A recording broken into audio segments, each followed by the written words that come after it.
Now make sure you're extra careful with the stapler.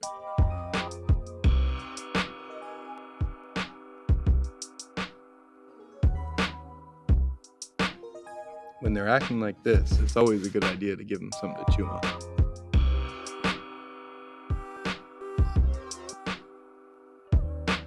It's always good to have someone hold down the stapler just in case.